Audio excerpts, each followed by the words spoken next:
तो fourth B में आते हैं हम लोग जो है मृदा की उत्पत्ति और परिच्छेदिका की संकल्पना। तो ये कॉन्सेप्चुअल क्वेश्चन है, समझ अच्छी तो अच्छा से लिख सकते हैं। और जब इस तरीके से क्वेश्चन दिया रहता है उत्पत्ति एवं, तो डेफिनेटली दोनों में कुछ संबंध भी होता है, इंटरलिंक भी होता है। तो लास्ट में एक पैराग्राफ दोनों को जोड़ते हुए भी लिखेंगे तो मार्क्स अच्छे मिलते हैं। तो पहले यहाँ पे दोनों का अलग अलग कॉन्सेप्ट दे देंगे हम लोग, तो कि मृदा की उत्पत्ति कैसे होती है, फिर मृदा परिच्छेदिका क्या होता है बता देंगे, और इन दोनों को फिर आपस में एक पैराग्राफ बनाते हुए इंटरलिंक कर देंगे। या तो दोनों में डिफरेंस भी हो सकता है, एवं करके दिया है, या दोनों में कुछ अंतर संबंध भी हो सकता है, तो उसके आधार पे देखेंगे। तो सबसे पहले मृदा की उत्पत्ति का जब आपको आंसर लिखना होगा, तो सबसे पहले मृदा की उत्पत्ति में मृदा की एक लाइन परिभाषा से स्टार्ट कीजिए कि मृदा किसे कहते हैं, एक डायग्राम के साथ कि सॉइल क्या होती है, एक अच्छी परिभाषा से स्टार्ट कर सकते हैं। फिर हम लोग जानते हैं कि मृदा की जो उत्पत्ति है एक आपका जो है एक दीर्घकालीन प्रक्रिया है। एक क्या है आपका जो है दीर्घकालीन प्रक्रिया है, जो लंबे समय तक किसी क्षेत्र में निरंतर चलने के परिणाम स्वरूप किसी क्षेत्र में पूर्ण विकसित मृदा का क्या होता है, निर्माण होता है। और यह जो प्रक्रिया है मुख्य रूप से ये मृदा की उत्पत्ति जो है मुख्य रूप से जो है इन मृदा निर्माणक प्रक्रमों को सम्मिलित करती है। Soil formation process, soil formation process, तो ये सॉइल फॉर्मेशन प्रोसेस को इंक्लूड करती है। Soil enrichment, soil loss, transportation of materials, क्या होता है तीनों को समझाएंगे, ट्रांसपोर्टेशन ऑफ मटेरियल्स और ट्रांसफॉर्मेशन ऑफ मटेरियल्स, रूपांतरण। तो मृदा किसी भी क्षेत्र के मृदा के निर्माण में, मृदा की उत्पत्ति में ये 4 प्रक्रम सम्मिलित होते हैं, और चारों प्रक्रम जो है साथ साथ कार्य करते हैं, सक्रिय रहते हैं। किसी क्षेत्र में कोई प्रक्रम अधिक सक्रिय हो सकता है दूसरे की तुलना में, लेकिन चारों के चारों हमेशा ही क्या होंगे, साथ साथ सक्रिय रहते हैं। और ये चारों प्रक्रम जो है मुख्य रूप से यहाँ पे ये चेंज कर लीजिएगा, प्रभावित करने वाले कारक आ जाएगा कि मुख्य रूप से जो है इन कारकों से प्रभावित होता है, जिसके कारण से एक क्षेत्र की मृदा दूसरे क्षेत्र की मृदा की से क्या होती है, डिफरेंट होती है, भिन्न होती है, उनमें अंतर पाया जाता है। जिस तरीके से मैं आपको एक्सप्लेन कर रहा हूँ उस तरीके से आपको प्रैक्टिस आंसर लिखने की रखनी है। तो नंबर इतने ज्योग्राफी में दे देगा जैसे कि मैथ्स में नंबर मिलते हैं, लेकिन प्रॉब्लम यही है कि बच्चों की पकड़ इतनी नहीं ला पाते, नहीं कर पाते हैं और एक सामान्य आंसर लिखने के बाद भी जो है अच्छे नंबर मिल जाते हैं ज्योग्राफी में, ये मैंने भी देखा है। जब जिस तरीके से मैं बता रहा हूँ उतना लिख देंगे तो आपको 325+ इजीली आप ज्योग्राफी में जा सकते हैं। 500 यूपीएससी की बात करूँ और यूपीपीसीएस में आप 400 का पेपर है, तो 50% मार्क्स तो कॉमन मान के चलो, 200 तो ऐसे ही मिल जाएंगे, थोड़ा बहुत भी ज्योग्राफी जानते हैं तो। अब 250+ जाना चाहते हैं तो डेफिनेटली इस तरीके से आपको पकड़ रखनी पड़ेगी, कमांड बनानी पड़ेगी।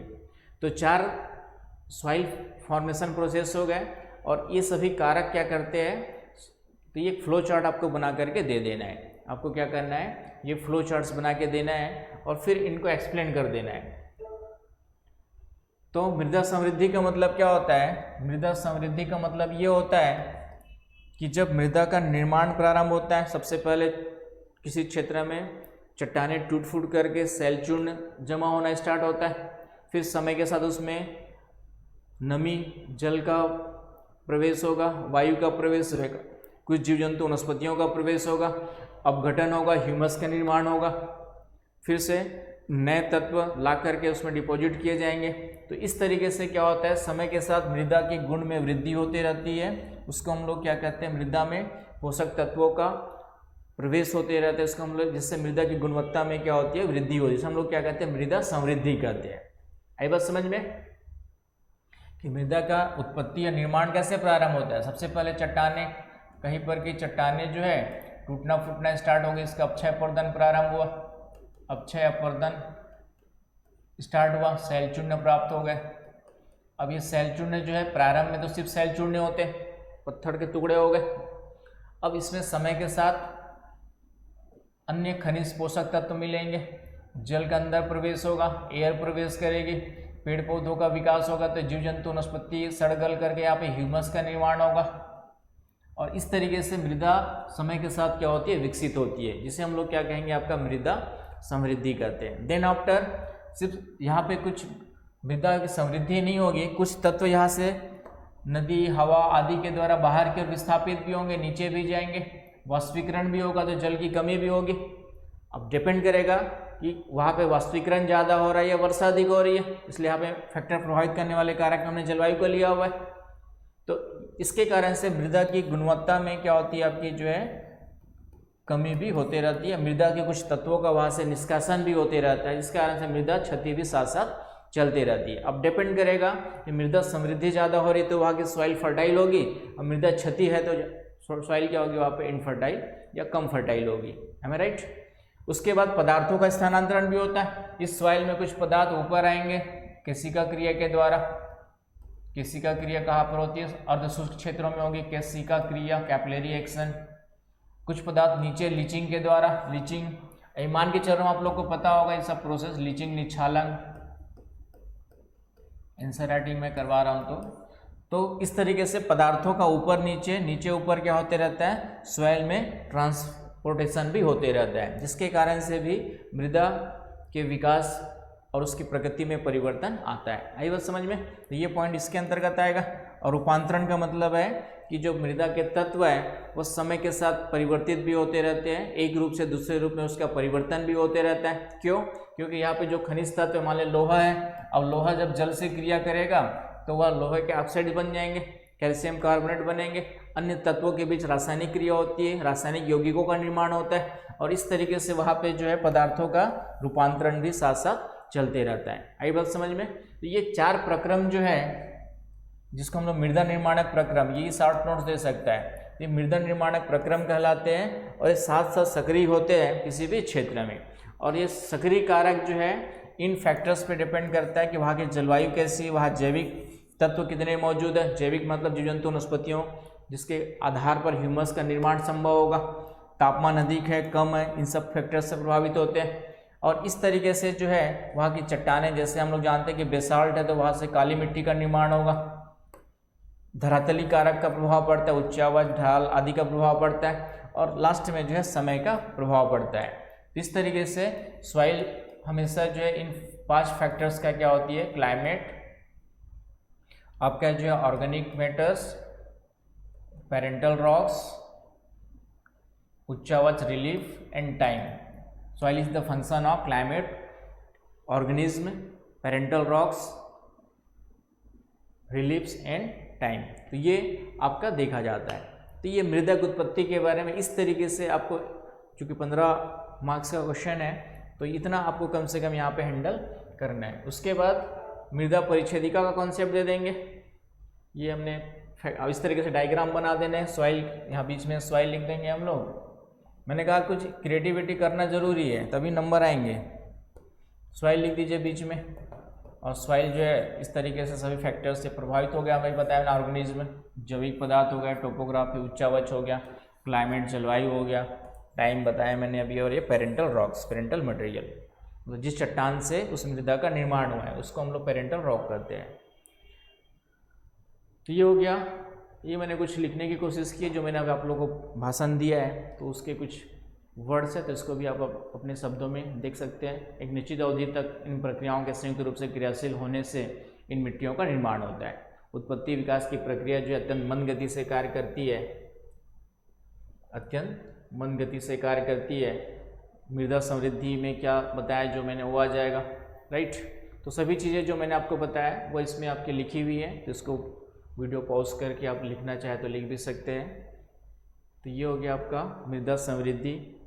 फिर आपका इसी में मृदा क्षति, पदार्थों का रूपांतरण, ये सब के बारे में मैंने लिखा हुआ है जो मैंने अभी आप लोग को भाषण दिया है, तो वो आपको वहाँ से नोट कर सकते हैं। फिर हम लोग ये प्रभावित करने वाले कारक बता दिया और थोड़ा सा उसको भी डिस्कस कर दिया मैंने, तो ये आपका क्लियर हो जाएगा। अब हम लोग आएंगे मृदा परिच्छेदिका में। तो मृदा उत्पत्ति के बारे में जितना मैंने बताया उतना कम से कम अच्छे से समेटेंगे, और ये मृदा उत्पत्ति के बारे में जब भी क्वेश्चन आए तो इतना ही आपको हमेशा लिखना है, ये अच्छे से दिमाग में आपको याद करके, क्योंकि किसी बुक्स में उतना, चाहे सविंदर सिंह पढ़ो चाहे कोई भी बुक्स पढ़ लो या किसी दूसरे का नोट्स भी पढ़ लेंगे तो उतना सिस्टमेटिकली नहीं दिए जितना मैंने आप लोग को अभी यहाँ पे बता दिया है, क्योंकि उसको कम मृदा उत्पत्ति के बारे में लंबा बहुत सारी चीज़ें मिलेंगी, लेकिन कम शब्दों में कैसे समेटना है, उसका क्रक्स क्या है वो मैंने आपको यहाँ पे निकाल करके दिया हुआ है। ये जो पीछे मैंने आप लोग को बताया ये उसका क्रक्स है। कभी भी किसी भी एग्जाम में मृदा उत्पत्ति के बारे में जब क्वेश्चन आएगा तो इस फ्लो चार्ट्स को आपको बना देना है। ये फ्लो चार्ट्स आप लोग के लिए मृदा उत्पत्ति के बारे में सबसे इम्पोर्टेंट है। इस फ्लो चार्ट्स को अच्छे से समझ लेना है, एक्सप्लेन कर देना है, पूरा मृदा उत्पत्ति का कॉन्सेप्ट क्लियर हो जाएगा। इससे ज़्यादा की ज़रूरत नहीं पड़ती है। एक डायग्राम ये हो गया, ये मैंने उसको एक्सप्लेन भी कर दिया ताकि आप लोग उसको कम शब्दों में कैसे समेटना है ये समझ सके। अब आते हैं मृदा परिच्छेदिका। तो फिर से मृदा परिच्छेदिका एक लाइन परिभाषा दे देना है। मृदा परिच्छेदिका क्या होती है कि मृदा के ऊपरी परत से, ऊपरी सतह से लेकर के आधार तल, आधार सेल तक नीचे कठोर चट्टान जो होती है आधार सेल कहलाती है। उसके बीच जो लंबवत अध्ययन किया जाता है मृदा का, लंबवत कटाव का अध्ययन किया जाता है वो क्या कहलाती है आपकी जो है मृदा परिच्छेदिका कहलाती है। और इसके अध्ययन से यह पता चलता है कि मृदा के कुछ एक निश्चित क्षेत्र के अंतर्गत वहाँ पे क्या मिलती है, भौतिक रासायनिक गुण समान मिलते हैं। उसको हम लोग क्या कहते हैं, मृदा संस्तर कहते हैं, सॉइल होरिजिन कहते हैं। उसको हम लोग क्या कहते हैं आपका जो है सॉइल होरिजिन कहते हैं। आई बात समझ में? तो यदि किसी हम आदर्श मृदा का अध्ययन करें, आदर्श मृदा का अध्ययन करें या मृदा की परतों का अध्ययन करें तो ऊपर से नीचे इस तरीके से ये अलग अलग परतें आपको क्या होती है मिलती है। तो ऊपर की जो परत है उसको हम लोग ऑर्गेनिज्म परत कहते हैं आपका जो है। उसके नीचे का A top soil, B top soil, C परत और ये आर परत, ये मुख्य रूप से इसका। फिर इसको फिर O1 O2 डिवाइड करते हैं हम लोग, अभी देखेंगे वहाँ पे। इसको फिर से 3 परतों में डिवाइड करते हैं, A1 A2 A3, B1 B2 B3, C1 C2 C3 और D R परत। इस तरीके से जो है ऊपर से नीचे यदि हम जाएंगे तो ये अलग अलग परतों का निर्धारण किया गया। इसी को ही मैंने जो है यहाँ पे फ्लो चार्ट्स बना के आप लोग को समझाया है। ये फ्लो चार्ट्स याद कर लेना है संस्तर के रूप में। जैविक संस्तर, ऑर्गेनिक संस्तर हो गया आपका ये वाला, ऑर्गेनिक्स हॉरिजन हो गया। तो इसको हम लोग फिर से 2 भागों में डिवाइड किया, O1 एंड O2। इनकी भी क्या क्या विशेषताएं आगे मैं आपको डिस्कस करूंगा। तो एक पहले फ्लो चार्ट्स आ जाएगा। मिनरल हॉरिजन हो गया, मिनरल में A B C, राइट। ए को फिर से 3 भागों में, बी को फिर से हमने 3 भागों में डिवाइड किया, सी को नहीं करना है। और डी है नीचे आधार तल। आधार तल का मतलब मैंने जस्ट अभी बताया कि सबसे पहले नीचे आधार कठोर चट्टान होगी, उसके ऊपर ही मृदा का क्या होता है, सॉइल का फॉर्मेशन होता है। तो इस मृदा के ऊपरी सतह से लेकर के इस आधार तल, आधार सेल के बीच का जो अध्ययन यही क्या कहलाता है आपका मृदा परिच्छेदिका कहलाता है। पॉइंट क्लियर है? तो ये आपको ध्यान में रखना है। अब इनकी एक एक लाइन विशेषताएं आपको नोट डाउन कर लेनी है जो मैंने आपको आगे दिया हुआ है। ये O1 में सिर्फ इतना ही याद रखना है किसी भी एग्जाम्स में लिखने के लिए। O1 की विशेषता मतलब सबसे ऊपरी परत हो गई। तो सबसे ऊपरी परत है तो डेफिनेटली यहाँ पे अभी सभी ताज़ा ताज़ा पत्ते, पेड़ पौधे की पत्तियाँ वगैरह, जीव जंतु वगैरह क्या होंगे यहाँ पे आपको मिलेंगे। आंशिक रूप से अवघटित होंगे या अनअवघटित होंगे आपके जो है O1 की विशेषता। फिर O2 की विशेषता कि यहाँ पे मृत भाग पूर्णतः अवघटित होते हैं, अवघटित के स्थान पे अवघटित होते हैं आपके जो है डिकम्पोज्ड। यहाँ पे आपका जो फ्रेश लीव्स वगैरह होंगे, पार्सली डिकम्पोज मटेरियल्स होंगे, पत्तियों के आपके जो है पत्तियाँ मिलेंगी, लिप्स मिलेंगे और यहाँ पे डिकम्पोज्ड होंगे। समझ गए यहाँ पे? क्योंकि ऊपरी परत है, सीधी सी बात है, किसी भी सॉइल की सबसे ऊपरी परत है तो यहाँ पे क्या होगा, ऊपरी परत आज भी पेड़ पौधों की पत्ती यहाँ पे ऊपरी परत में गिरेगी सबसे पहले। तो ये आपके या तो अनअवघटित होंगे, अनडिकम्पोज्ड होंगे या पार्सली डिकम्पोज्ड होंगे। और उसके नीचे फिर समय के साथ ये नीचे चले जाएंगे, O2 में चले जाएंगे तो डेफिनेटली ये क्या हो जाएंगे आपके डिकम्पोज्ड हो जाएंगे, पूर्णतः अवघटित हो जाएंगे। तो डिकम्पोज उसमें मिलते हैं। तो ये मुख्य पोषक तत्व वाले, तो पेड़ पौधों का जो विकास होता है यह O1 O2 पर ही डिपेंड करता है, ऑर्गेनिक मैटर पर ही, क्योंकि जितने भी जैविक पदार्थ हैं ये ऊपरी O परत में ही मिलते हैं, इसलिए इसको ऑर्गेनिक परत कहा जाता है। फिर उसके बाद A1, A2, A3 की विशेषताएं मैंने यहाँ पे दिया हुआ है कि A1 की क्या विशेषताएं हैं, A2 की क्या विशेषताएं हैं, A3। तो इस तरीके से इसको अच्छे से रट लेना है। कोई भी क्वेश्चन सॉइल प्रोफाइल के बारे में, चाहे यूपी हो, चाहे यूपीएससी हो, चाहे बीपीएससी हो, किसी भी एग्जाम में आता है तो इससे ज़्यादा की जरूरत नहीं पड़ती है। तो ये आपका कॉन्सेप्ट है। इसको अपवहन मंडल, इल्यूवेशन मंडल कहते हैं, क्योंकि यहाँ से पदार्थ जो है नीचे की ओर ट्रांसफर होते हैं और बी परत में जाकर के क्या होते हैं, जमा होते हैं। तो इसको विनिक्षेपण मंडल कहा जाता है और इसको अपवहन मंडल कहा जाता है। तो ये कॉन्सेप्ट है, मान के चलता हूँ आप लोग को पता होगा, और नहीं पता होगा तो फिर पता करना पड़ेगा, क्लास करना पड़ेगा, आप लोग को पढ़ना पड़ेगा। तो ये हो गया आपका जो है मृदा परिच्छेदिका के विशेषताएं। कुछ मैंने यहाँ पे 2-4 विशेषताएं भी दे दी आप लोग को, जो है कि ऊपर से नीचे जाने पे क्या क्या इन सभी पदार्थों की कमी होती जाएगी। कॉमन सेंस लगाएंगे तो आंसर मिल जाएगा आपको जो है। तो ये सभी पदार्थ, जैविक पदार्थ, जीवित पदार्थ, ये सब कम होते जाएंगे, लेकिन खनिजों की संख्या बढ़ते जाएगी। खनिजों की संख्या में क्या होगी, आपकी वृद्धि होगी। मृदा जल नमी में भी क्या होगी, नीचे जाएंगे तो वृद्धि या कमी क्लाइमेट पे डिपेंड करेगा कि हम कहाँ पर देख रहे हैं। जैसे शुष्क क्षेत्र की बात करें तो शुष्क क्षेत्र में ऊपरी भाग का वाष्पीकरण हो चुका होगा तो ऊपरी मृदा में जल की मात्रा कम होगी, अंदर जाएंगे थोड़ा देर तक, कुछ गहराई तक बढ़ेगी। और जहाँ बारिश ज़्यादा होती है तो वहाँ पर ऊपरी मृदा में जल की मात्रा ज़्यादा होगी, नीचे कम होते जाएगी। इसलिए यहाँ पे लिखा हुआ है कि मृदा में स्थित जल या नमी की मात्रा में वृद्धि या कमी की कोई निश्चित प्रवृत्ति नहीं मिलती है। तो ये पॉइंट आपको ध्यान में रखना है। आई बात समझ में?